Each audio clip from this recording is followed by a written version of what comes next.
Lui, à Paranormal sur le vif. Hello? Un chasseur de fantômes a la peur de sa vie. Did you touch me? Quand une entité nous touche, on se demande si elle est en colère. J'étais sous le choc. Une famille aperçoit un cryptide légendaire. Il agit exactement comme Bigfoot. That is not a human. Cette vidéo est renversante. What are these guys on the ship thinking? Un ovni joue au plus fort avec un cargo. Je n'avais jamais rien vu de pareil. That is the craziest thing ever. Le fantôme d'un garçon court dans un cimetière. J'ai réalisé qu'il y a des choses autour de nous qu'on ne peut pas comprendre. Et d'autres images paranormales qu'il faudra voir pour y croire.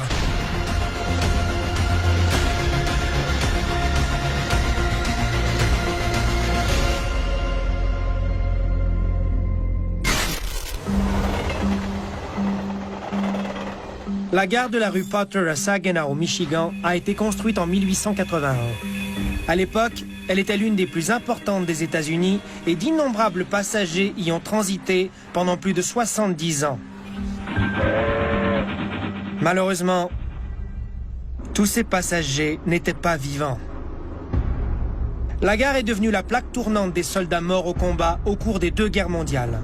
Ils étaient si nombreux qu'une pièce de la gare a été aménagée pour y construire des cercueils. Depuis ce temps, en raison de cette longue et triste histoire, des rumeurs d'apparitions de fantômes circulent dans toute la ville. Un enquêteur du paranormal plutôt intrépide a décidé d'explorer la gare en espérant trouver des preuves. Il peut dire « Mission accomplie ». Did you touch me?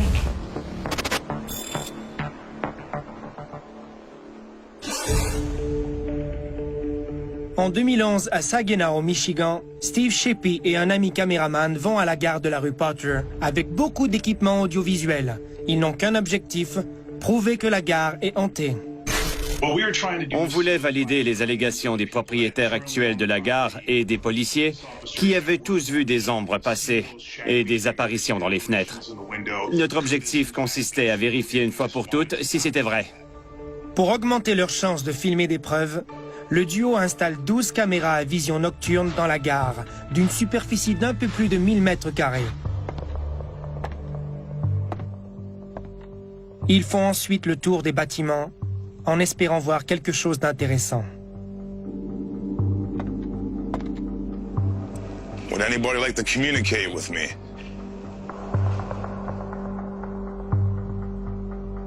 I really would like to communicate with you. Quelques minutes plus tard, l'action commence. I swear I thought that chair just moved right there. Is that you over there in the corner? Dès qu'on est entré dans la gare, l'atmosphère était très lourde et angoissante. It's a bunch of old funeral invitations. C'était étrange de constater que les gens ont semblé tout abandonner derrière. Il y avait encore de la papeterie et des documents sur les bureaux et des calendriers sur les murs, comme si la gare était figée dans le temps. This is probably the creepiest place I've ever investigated in my life. Not to mention the most dangerous.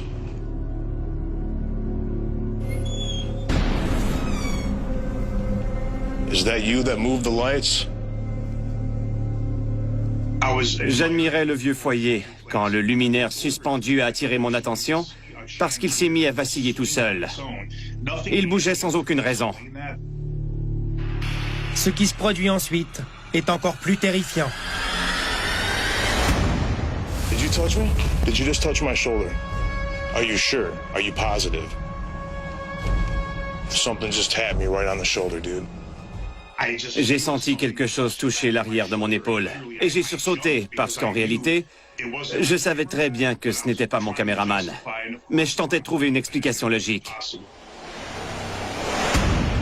Did you touch me? Did you just touch my shoulder? Are you sure? Are you positive? J'ai sursauté et regardé derrière moi comme lui quand la même chose m'est arrivée. Je comprends très bien sa réaction, elle est tout à fait normale. Plusieurs choses nous passent par la tête, parce qu'on ignore si ces esprits sont en colère ou s'ils veulent simplement attirer notre attention. On ne sait jamais ce qui peut arriver quand on est entouré d'esprits. Même s'il est légèrement ébranlé, Steve continue à explorer et il comprend tout à coup qu'il est dans la salle des cercueils. Man, these things are just laying everywhere. Back in the day, they had the casket maker right here in the train station because of all the bodies that would come back from the war. Un sentiment de tristesse nous a envahis, parce que de nombreux jeunes militaires partaient à la guerre en partant de cette gare, et certains y revenaient, malheureusement, sans vie. Tous les sens de Steve sont en éveil, et pour de bonnes raisons. Gardez un œil sur la porte. There's more of those pads right there for the caskets. It's kind of ominous. Vous l'avez vu? Revoyons ces images au ralenti.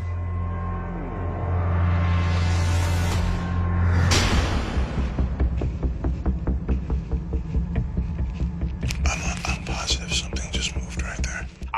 Du coin de l'œil, j'ai vu quelque chose de lumineux et translucide passer très rapidement dans l'ouverture de la petite porte qui se trouvait à ma droite.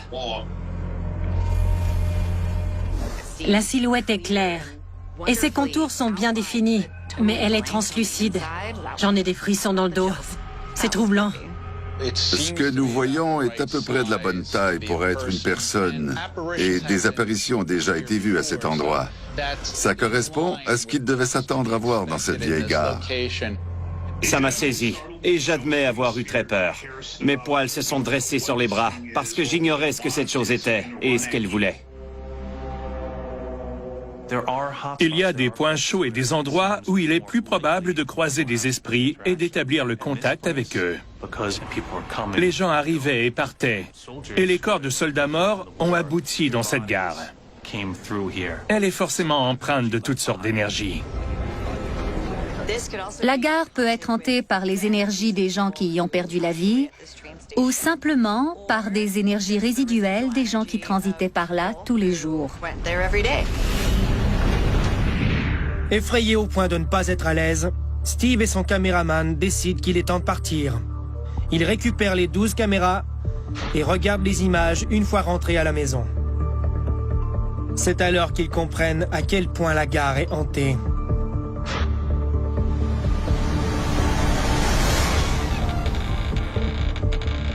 Ces images nous montrent des activités paranormales qui sont très fréquentes. Ouvrir et fermer une porte et faire bouger un luminaire suspendu n'exige pas beaucoup de force. Ça illustre très bien le niveau d'énergie que les esprits peuvent déployer sur ce qu'on peut appeler nos objets physiques. Les preuves sont convaincantes, particulièrement les images captées dans l'ancien vestiaire des employés de la gare. Observez bien les portes des casiers à droite de l'écran.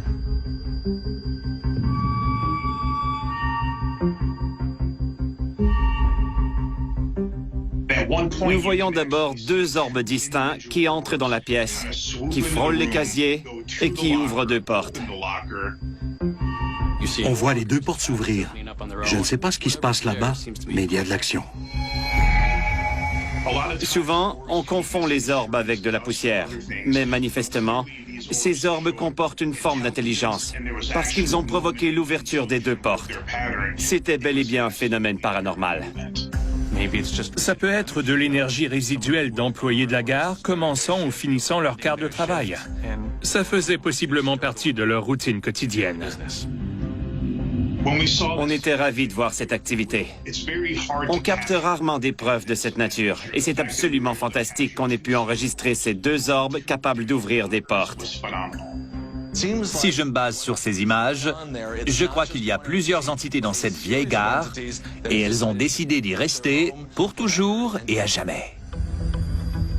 Steve est maintenant convaincu que les rumeurs sont fondées. La gare de la rue Potter est hantée. On voulait enquêter à la gare depuis plusieurs années en raison des histoires qu'on entendait. Mais on ne pensait jamais amasser autant de preuves aussi convaincantes qui valideraient les rumeurs. C'était incroyable. Did you touch me? Did you just touch my shoulder? À venir, un ovni vole dangereusement près d'un cargo. Je ne peux pas vous dire ce que c'était. Je l'ignore. Un soir de printemps, un guide marche le long de la rive du lac Supérieur avec un groupe de minéralogistes amateurs. Ils sont à la recherche d'une variété de syénite lumineuse, une pierre très rare dans le monde. La chasse à la syénite tire à sa fin. Et une personne du groupe tire sur le bras du guide pour lui montrer autre chose qui brille dans l'obscurité. Mais ces lumières ne sont pas au sol. Elles flottent dans le ciel. Holy crap! C'est ce qui est arrivé à Eric Rintamaki. Et il a des preuves vidéo. This is the craziest thing I've ever seen in my life.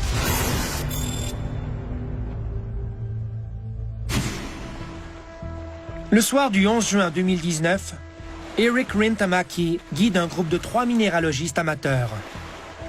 Ils cherchent une pierre lumineuse surnommée Upperlight, lorsque d'autres types de lumières apparaissent dans le ciel. This is above Whitefish Point. It's about 1 o'clock in the morning, and this is hovering probably 100 feet above Whitefish Point, and then the second one is probably 100 feet above it. Oh, and then the bottom one just went out. J'étais en excursion nocturne avec un groupe lorsque j'ai moi-même filmé ces boules lumineuses qui flottaient dans le ciel. On quittait la plage lorsqu'une dame m'a pris le bras et m'a dit « Eric, que sont ces lumières derrière nous ?» Il y avait 3 lumières orangées dans le ciel et elles changeaient de position avec les autres pour ensuite revenir à leur place initiale. Au départ, il y en avait 3, puis 2, et ensuite une seule. La lumière du bas allait vers le haut et une autre apparaissait en dessous.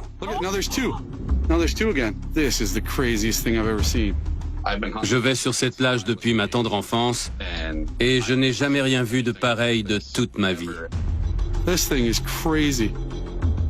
Ces lumières au-dessus du lac supérieur sont de grosses boules orangées, faute de meilleurs termes. Elles flottent, se déplacent rapidement et font toutes sortes d'acrobaties. Elles sont forcément contrôlées par une énergie intelligente. Il semble sincèrement abasourdi par ce qu'il voit, et puisque c'est la première fois qu'il est témoin de ce phénomène lumineux, ça donne de la crédibilité à l'idée que ce n'est pas un avion traditionnel ni des lanternes. Si c'était le cas, il aurait pu les identifier tout de suite. Je sais que ce n'était pas des lanternes ni des drones. Si c'était un phénomène naturel, je ne l'avais jamais vu auparavant. C'était pluvieux et venteux, alors des lanternes n'auraient pas été aussi lumineuses et un drone n'aurait pas résisté au vent.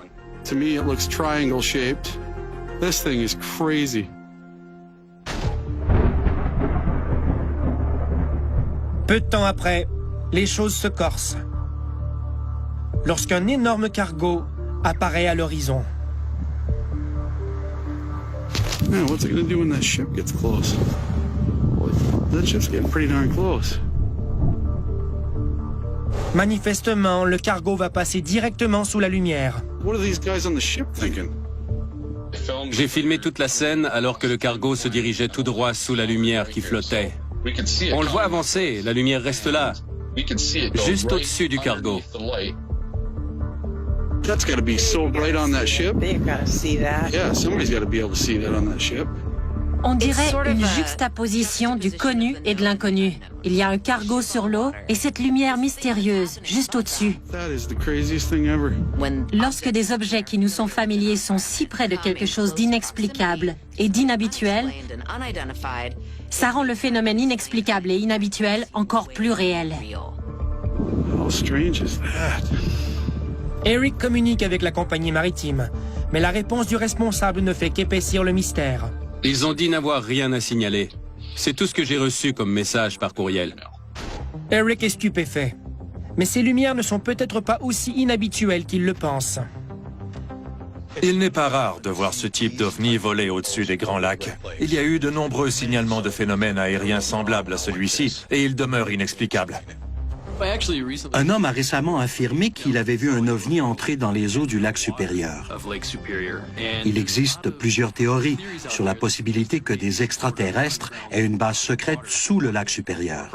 Une chose est certaine, toutes les activités inhabituelles dans cette région tendent à confirmer cette possibilité. It's just hovering right there. It's not moving. Dans le domaine de l'ufologie, on entend plus fréquemment parler d'objets volants non identifiés. Mais il y a également les objets submergés non identifiés. Et plus souvent qu'autrement, ils sont associés à la profondeur des océans et au triangle des Bermudes. Cependant, les Grands Lacs reviennent souvent dans ce genre de signalement, car des gens ont vu des objets submergés non identifiés entrer dans l'eau et en sortir. Cette vidéo nous montre-t-elle un exemple de ce phénomène? Est-ce que le cargo nuit à la submersion de cet objet? Attend-il que le cargo passe pour descendre à sa base? Je n'affirme pas que j'ai vu des extraterrestres, mais je n'ai pas d'explication. Les lumières semblaient être contrôlées par une sorte d'intelligence, et ce n'était pas un phénomène naturel. Les 3 personnes qui accompagnent Eric paniquent et lui demandent de partir immédiatement. Une dame s'est mise à hurler et me disait qu'on devait quitter les lieux sans tarder, alors on est reparti en ville, à 11 km de la rive, puis je suis retourné seul pendant une trentaine de minutes. Les lumières ont finalement disparu.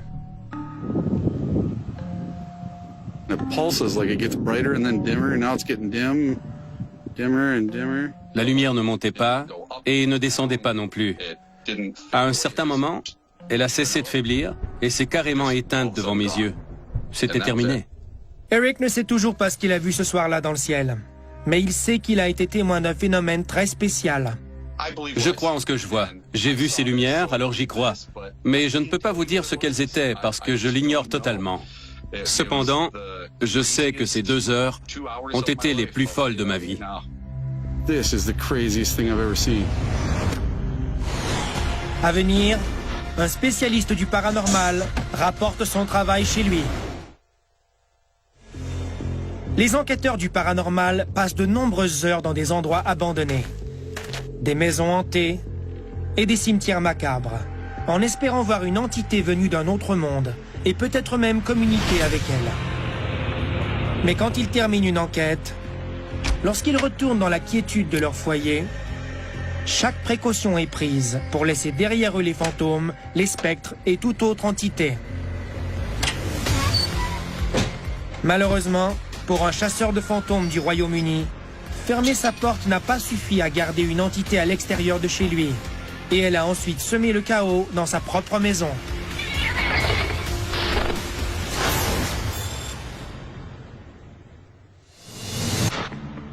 Lee Hart, propriétaire d'une entreprise de visites guidées sur le thème du paranormal à Manchester en Angleterre, a commencé à croire qu'une entité surnaturelle l'a suivi après l'une de ses visites. Il se réveille à maintes reprises pour constater que certaines pièces de sa maison ont été transformées en véritables fouillis. Il décide alors d'installer 6 caméras autour de la maison où il habite avec sa famille. En regardant les images captées, ses pires craintes sont confirmées. Les vidéos prouvent que quelqu'un ou quelque chose était dans la maison. Et Lee comprend que cela n'est pas de bon augure. Le salon est la pièce la plus touchée par les phénomènes.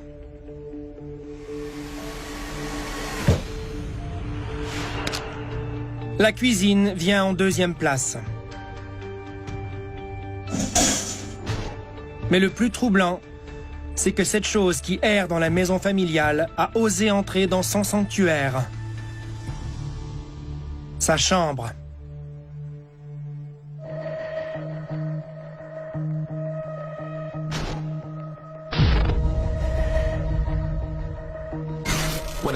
Quand j'ai vu les images de l'ordinateur allumé par un esprit, j'ai appris du même coup qu'il était entré dans notre chambre et qu'il se trouvait très proche de nous pendant que nous dormions. On a installé des caméras pour prouver que les activités paranormales étaient bien réelles. Et au début, on était très enthousiastes. Mais plus le temps passait et plus j'étais effrayé. J'avais peur pour ma famille. Je vis avec ma femme et nos 2 jeunes enfants, et leur sécurité est ma priorité absolue. Quand on regarde ces vidéos, on observe une escalade dans les activités paranormales qui surviennent. Des objets tombent des étagères, une barrière s'ouvre, et comme si l'esprit n'avait pas obtenu les résultats escomptés, il pose des gestes de plus en plus dérangeants et troublants. Il semble se dire qu'il n'a toujours pas eu de réponse. Alors il décide de passer au niveau supérieur en entrant dans la chambre et en allumant l'ordinateur. Ce n'est pas étonnant de voir l'écran s'allumer, parce que les fantômes aiment jouer avec l'électricité. Ce fantôme semble ignorer toutes les règles de la bienséance. Pendant votre sommeil, s'il déplace des ustensiles dans la cuisine, c'est un moindre mal. Mais si celui-ci fait tourner le fauteuil et allume l'ordinateur qui se trouve au pied du lit de la chambre principale, c'est un peu insolent de sa part. Disons qu'il dépasse les limites de l'acceptable. Une chambre devrait être un espace de sécurité et un endroit privé, mais des activités paranormales se déroulent dans la leur. Je dois admettre que ce serait suffisant pour que je souffre d'insomnie. Lee n'est pas le seul à avoir de la difficulté à dormir. On a 2 chiens et 2 chats. Et je crois qu'ils sont sensibles à ces phénomènes. Les animaux ont un 6e sens en ce qui a trait aux esprits frappeurs. Sur ces images, le chat saute sur le comptoir et on dirait qu'il regarde l'entité juste avant que le pot ne soit projeté dans l'évier. On peut faire confiance aux chats. Ils sont d'excellents baromètres du paranormal. Celui-ci a sursauté et reculé un peu quand le pot s'est mis à bouger, parce qu'il savait déjà que quelque chose se tramait près de l'évier. Plusieurs animaux entendent des fréquences que nous n'entendons pas. Certains peuvent même voir des spectres lumineux qui nous sont invisibles. C'est pourquoi nous croyons que les chiens, les chats et d'autres animaux peuvent voir les esprits, ou à tout le moins sentir leur présence. Mais pourquoi Lee pense-t-il qu'il a ramené cet esprit chez lui? On a remarqué que les activités ont commencé après que ma fille a rapporté une poupée qui se trouvait dans une maison hantée. Notre maison n'a pas vraiment de passé sombre, et elle n'a qu'une 50aine d'années. Personne n'a perdu la vie ici, et à ma connaissance, il ne s'est déroulé aucun drame sur notre propriété. Pourquoi tout ça se passe-t-il dans cette maison? En passant, est-ce qu'un esprit a choisi de s'y arrêter par hasard? Est-ce une entité réfléchie et consciente qui veut atteindre un objectif quelconque que seul un être humain peut accomplir? Ou est-ce au contraire une empreinte d'énergie irrationnelle qui a été laissée derrière et qui aime se faire remarquer? Je crois qu'on est aux prises avec un esprit frappeur. Lancer et déplacer des objets sont 2 choses qu'ils adorent faire pour déranger. Lee a brûlé la poupée, en espérant que cela mette fin aux activités paranormales. Malheureusement, rien n'a changé. Mais il se concentre sur le bon côté des choses. Il ne croit pas que l'esprit est malveillant, et sa famille et lui se sentent tout de même en sécurité. C'est notre foyer, et on restera ici encore très longtemps. Personne n'a été blessé. Le pire, ce sont les craintes passagères. Cet esprit frappeur ne semble pas dangereux ni méchant, mais il aime jouer des tours. Ses gestes n'ont rien d'extrême. Ce sont des activités paranormales courantes. Il n'est pas agressif non plus, et s'il l'était, les membres de la famille se sentiraient menacés. Ce fantôme est sans doute super gentil. Les vidéos montrant des cryptides sont souvent floues, parce que la personne qui filme est trop loin ou elle tremble de peur. Et on peut comprendre pourquoi. Imaginez être en face d'une créature que vous n'avez jamais vue, dans un environnement qui ne vous est pas familier. La peur prend le dessus. Et la qualité de la vidéo devient alors le moindre de vos soucis. C'est ce qui rend d'autant plus impressionnantes les images captées par un homme qui marchait dans la nature avec sa famille. Il a réussi à contrôler son stress pour obtenir une vidéo en haute définition de Bigfoot.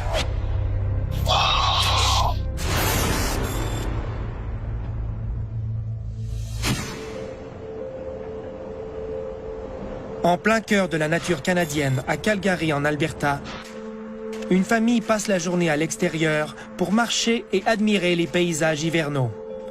Tout à coup, elle aperçoit quelque chose bouger à l'orée de la forêt. Le père filme la scène avec son téléphone.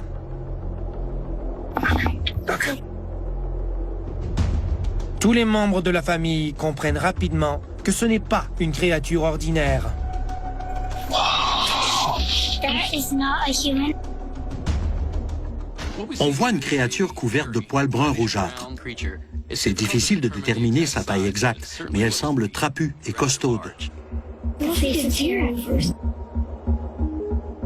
Quand la créature se retourne, on voit clairement ses épaules et l'arrière de sa tête, qui ne correspondent pas aux caractéristiques d'un ours. Elle ressemble davantage à un gros gorille à cause de sa tête surdimensionnée et de ses épaules larges, qui sont couvertes de poils bruns. Ça ne semble pas être un ours, on dirait plutôt une sorte d'homme-singe. Créature costaude, fourrure ou pelage brun rougeâtre, homme-singe. Cela vous dit quelque chose? Cette vidéo est bien réelle. Ce n'est pas un film, et la résolution est impressionnante. Nous voyons un Sasquatch qui ressemble effectivement à Bigfoot. Sa démarche et sa taille semblent également le confirmer.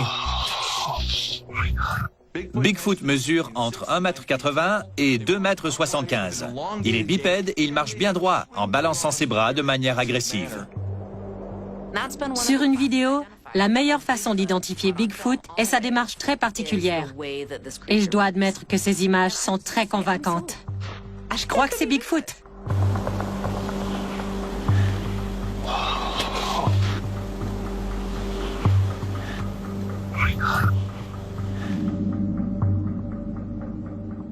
Les réactions de la famille semblent sincères par rapport à ce qu'elle voit en direct. C'est une des raisons qui me porte à croire que c'est Bigfoot. Bigfoot ou non, le cryptide disparaît rapidement dans la forêt, comme on pourrait s'y attendre. Il agit exactement comme Bigfoot, c'est-à-dire qu'il s'en va. Dans toutes les vidéos qu'on a vues, Bigfoot fuit les humains. Il semble savoir que des gens l'observent. Il n'a pas peur d'eux, mais il choisit de partir. Il se lève et s'enfonce dans la forêt. Ces mouvements fluides correspondent à ceux d'une créature qui est très à l'aise de se déplacer dans la neige, à travers la végétation dense et entre les arbres. C'est une autre bonne raison de croire qu'il s'agit bien de ce que l'on pense voir. Pour apercevoir Bigfoot, cette partie du Canada est idéale grâce à ses innombrables forêts.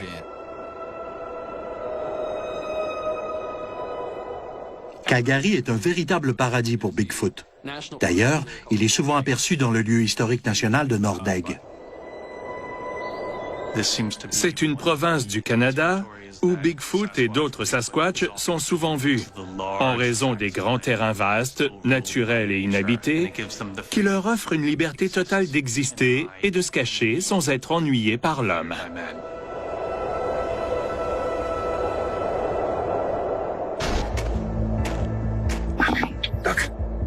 Grâce aux nerfs d'acier de ce père de famille et à la technologie de pointe des caméras de téléphone portable, nous avons la chance de voir une preuve convaincante de l'existence de Bigfoot, qui semble apprécier le Canada. Plus les caméras sont sophistiquées, plus les couleurs et la définition sont détaillées. Je suis persuadé que nous aurons de plus en plus d'images de cette qualité. That is not a human. À venir, des enquêteurs du paranormal cherchent la vérité dans un pensionnat au passé sombre. L'histoire de la Nova Scotia School for Boys en Nouvelle-Écosse est extrêmement sombre. Au milieu du XXe siècle, les adolescents délinquants y étaient envoyés. Mais le personnel n'était ni formé ni qualifié pour s'en occuper. De nombreux signalements d'agressions et de conditions de vie horribles ont été totalement ignorés. Dans les années 1990, un groupe d'anciens pensionnaires ont poursuivi la maison de correction. Et peu de temps après, elle a été fermée. Pendant près de 20 ans, elle est restée vide et abandonnée. Puis, 2 chasseurs de fantômes s'y sont rendus pour découvrir que le passé cruel de l'établissement avait sans doute laissé des empreintes. I know you might not want to think about it. Did you do some bad stuff?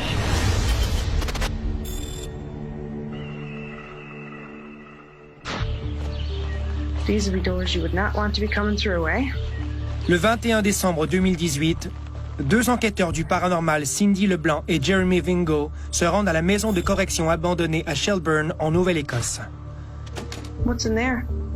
Les 2 connaissent les histoires d'horreur qui se seraient passées à cet endroit. Oh, these would be cells. Et ils veulent savoir si cette énergie négative a laissé des traces. Anybody with me who's stuck here? Et dans l'affirmative, peuvent-ils aider les esprits à sortir de là? You don't have to stay here anymore. You're allowed to go now. On faisait le tour et au centre d'un bâtiment, il y avait une pièce plongée dans l'obscurité et il était impossible d'allumer des lumières. Mais je savais que la caméra à infrarouge capterait toute activité. Is that one open? What is it? Smells musty in here, eh? Hello? Après une visite complète des lieux, Cindy et Jeremy n'ont pas été témoins de phénomènes inhabituels. We're going out the door. Is there anything you want to say or do before we leave? It's pretty quiet in here, isn't it? Ils décident donc de ramasser leur équipement et de rentrer. Well, I guess we leave without talking to anybody. Mais l'enquête est loin d'être terminée. En visionnant les images captées dans la salle de réunion du personnel, ils voient quelque chose qui leur donne froid dans le dos. Regardez bien à gauche de la porte ouverte. Vous voyez l'ombre? Regardons encore.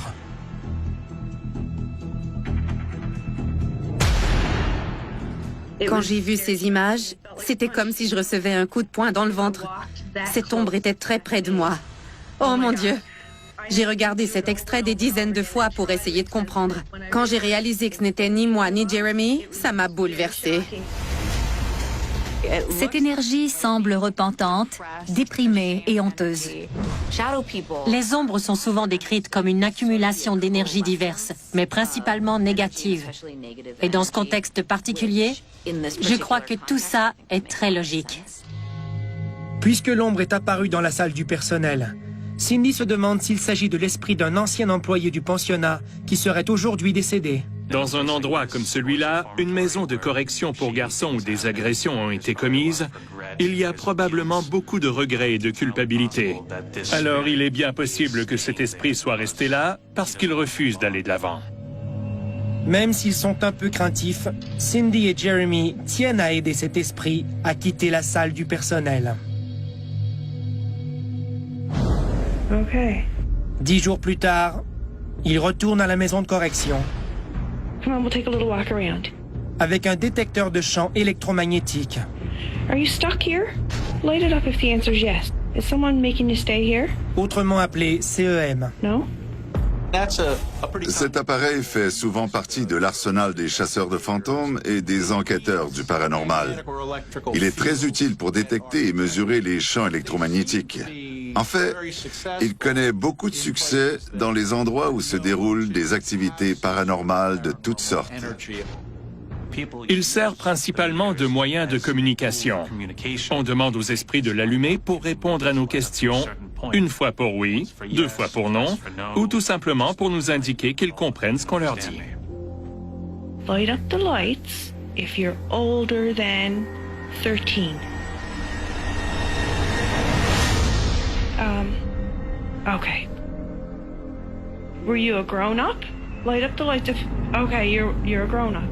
Toutes les lumières du détecteur se sont allumées et on obtenait des réponses tout de suite après avoir posé des questions. On a établi un bon contact.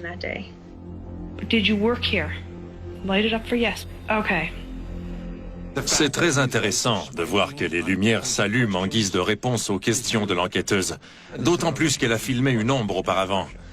C'est fascinant et génial. All right. Cindy tient à savoir pourquoi cet esprit, ou cette entité, est toujours là.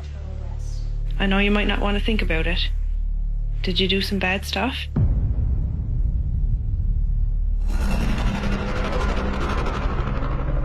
Yeah.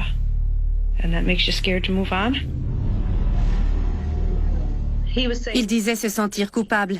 Et je crois que c'est cette culpabilité qu'il retenait dans l'école. Si l'esprit de quelqu'un est prisonnier d'un endroit au passé aussi horrible, dans lequel il est condamné à penser à ses péchés pour l'éternité, c'est sans doute qu'il le mérite. You're going to meet your maker. You're going to see how it felt to be on the receiving end of whatever you dished out. Après avoir communiqué avec l'esprit pendant une dizaine de minutes, Cindy ne se sent pas bien et elle décide de mettre fin à leur conversation. Je ressentais beaucoup d'anxiété et quelque chose me disait que je n'étais pas en sécurité. Je savais qu'il n'y avait pas de danger puisque l'édifice était sécuritaire. Et je savais aussi que nous étions les deux seules personnes à l'intérieur. Mais l'angoisse et la peur résiduelle des garçons m'a soudainement envahi. Cindy croit qu'elle a parlé à un ancien employé. Et malgré tous les sévices que cette personne a pu infliger durant sa vie, elle espère l'avoir aidé à traverser de l'autre côté. Mais elle n'a pas l'intention de retourner dans cette maison de correction. Je n'ai pas envie d'y retourner. J'ai l'impression d'avoir fait tout mon possible pour aider l'esprit qui était avec nous. Cette entité est peut-être enfin libérée parce qu'elle a eu l'occasion d'exprimer ses remords et sa culpabilité. Elle pourra peut-être reposer en paix grâce à cette intervention. I know you might not want to think about it. Did you do some bad stuff? Yeah. À venir, c'est la récréation pour un fantôme. Quand nous pensons aux esprits qui errent dans les cimetières hantés, nous croyons qu'ils se manifestent uniquement la nuit, alors qu'aucune âme vivante ne peut les voir. Mais parfois, un esprit a accumulé tellement d'énergie qu'il ne peut pas attendre la nuit et décide de faire une apparition toute spéciale en plein jour. C'est ce qu'a vu un jeune homme à Savannah, en Géorgie.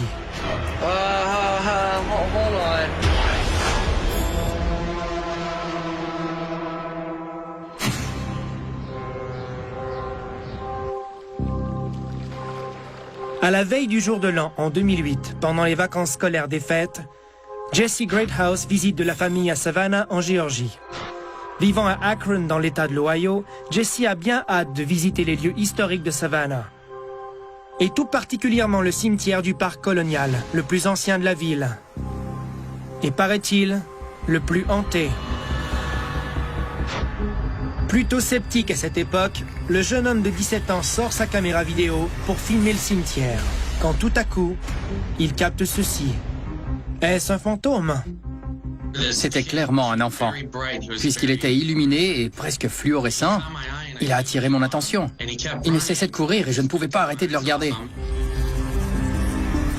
Mon cœur battait la chamade. Le temps semblait suspendu. Et je vivais le moment présent en fixant ma caméra et en me demandant ce que c'était.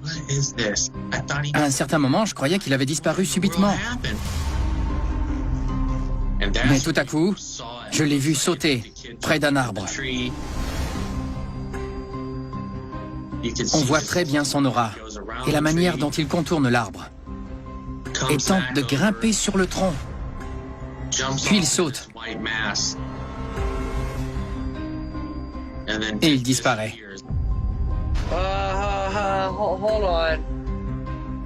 Ce qui est encore plus étrange, c'est que des gens sont passés juste à côté sans réagir. Cette vidéo est renversante. On voit clairement ce garçon, ou en tout cas un enfant, mais il n'a aucun trait. C'est une silhouette définie, mais totalement blanche et translucide. Il n'y a aucune différence de couleur entre ses vêtements, ses cheveux et sa peau. À mon avis, c'est l'exemple parfait d'un fantôme filmé sur le vif dans un cimetière. Il semble grimper dans l'arbre, puis tomber au sol. Mais dans sa chute, sa forme change. Il ne ressemble plus à un enfant. On dirait qu'il se transforme en autre chose. Nous devons respecter les mêmes normes avec toutes les vidéos que nous examinons. En matière d'authenticité, est-ce que ces images passent le test? Tout ce que nous pouvons dire de cette vidéo, c'est que quelque chose d'étrange a été filmé. Cette vidéo remonte à 2008, à une époque où le montage était beaucoup plus complexe. Par conséquent, je crois que ces images sont 100% réelles et que rien n'a été truqué ou retouché. Il fait partie d'un petit groupe de gens qui ont eu la chance de vivre ce type d'expérience, que je considère bien réelle. Pourquoi le fantôme d'un enfant voudrait-il hanter un cimetière à Savannah, en Géorgie? Il suffit de se pencher sur le passé trouble de la région en matière de guerre. Et si on suppose que l'activité paranormale est causée par une énergie résiduelle laissée derrière par des vies qui ont été perdues de façon tragique, il n'y a pas de meilleur endroit que la ville de Savannah pour en trouver. Savannah a une longue histoire dans le domaine paranormal. Ça fait partie de la culture et de l'identité des résidents et ça rend la vidéo un peu moins étonnante. Mais Jesse n'était pas un résident de Savannah à l'époque, et il n'avait jamais été témoin d'une telle chose auparavant. Depuis qu'il a filmé ces images, il est plus ouvert au monde paranormal, et il se souviendra toujours du choc qu'il a ressenti ce jour-là. À 17 ans, je ne comprenais pas l'ampleur de ces phénomènes, et ça me semblait juste impossible. Jusqu'à aujourd'hui, je trouve ça encore étrange. Et quand je regarde la vidéo, mon cœur s'emballe. Je ne peux pas imaginer ce qu'il a ressenti à 17 ans. Quand j'avais cet âge, je rêvais de voir des fantômes. Il a eu la chance d'en voir un, de le filmer et de le montrer aux autres. C'est magique. Ça a été un cadeau du ciel, qui m'a permis de réaliser très jeune qu'il y a des choses autour de nous qu'on ne peut pas comprendre.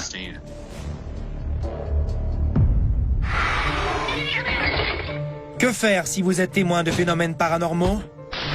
Voici quelques conseils pour les filmer. Restez calme, même si on vous provoque.